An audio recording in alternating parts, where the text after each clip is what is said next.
देश के लिए जान की बाजी तो सैनिकों ने लगाई, परंतु भाजपा ने महिमा मंडन किया मोदी जी का। क्या देश की सेना के मनोबल को तोड़ना ही कांग्रेस पार्टी का एकमात्र उद्देश्य बचा है? कहीं ना कहीं तो हम लोग सियासत के से ऊपर उठे।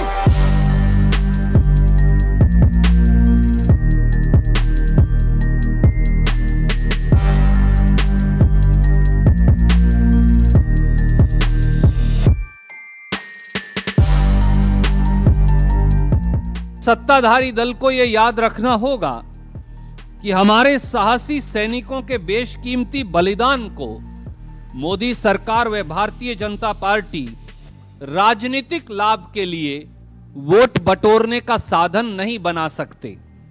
दुर्भाग्य से भारतीय जनता पार्टी ने मार्च 2017 के उत्तर प्रदेश असेंबली चुनाव में सितंबर 2016 की सर्जिकल स्ट्राइक का लज्जाजनक तरीके से राजनीतिकरण किया। हमसे कांग्रेस के लोग पूछ रहे हैं कि हम इसका राजनीतिकरण कर रहे हैं। सर्जिकल स्ट्राइक 16 में हुई थी। पिछले साल उत्तर प्रदेश का चुनाव था, क्या इसे पब्लिक किया गया? गुजरात के चुनाव थे, कर्नाटक के चुनाव थे, हिमाचल और उत्तराखंड के चुनाव थे,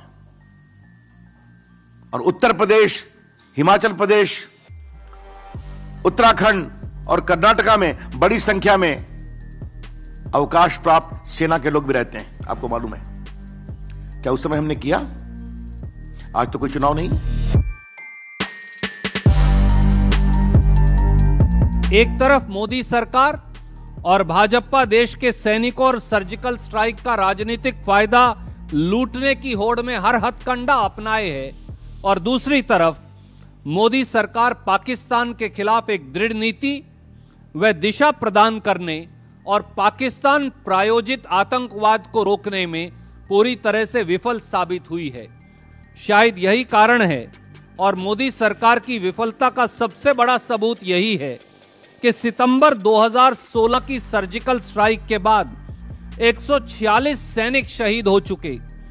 पाकिस्तान 1600 से अधिक बार नियंत्रण रेखा का उल्लंघन कर चुका, और 79 आतंकवादी हमलों ने सरकार के झूठे दावों की पोल खोल दी है। It is our charge with great sense of responsibility that today's stand of the Congress Party is going to gladden the heart of the terrorists and their patron across the border in Pakistan. And second, it is going to give a big campaign handle to the establishment in Pakistan that what we said, questioning the authenticity of the surgical strike, is being reinforced by Congress Party.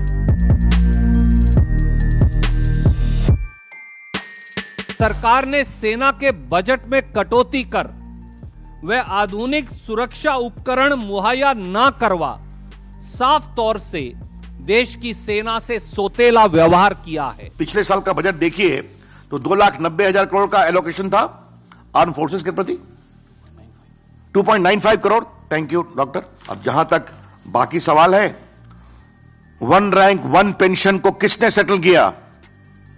Modi ji की सरकार ने किया। सेना के लिए purchase हो, खरीदगी हो, weapon हो, इन सबों को फास्ट ट्रैक किया गया है।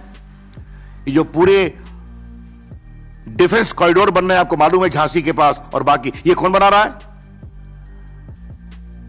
तो मैं हमेशा कहता हूं, राहुल गांधी होमवर्क नहीं करते। आजकल उनके साथ काम करने वाले तो होमवर्क नहीं करते। नरेंद्र मोदी जी की सरकार में कमीशन बंद है, बिचौलियों की भूमिका बंद है, दलालों के लिए दरवाजे बंद हैं।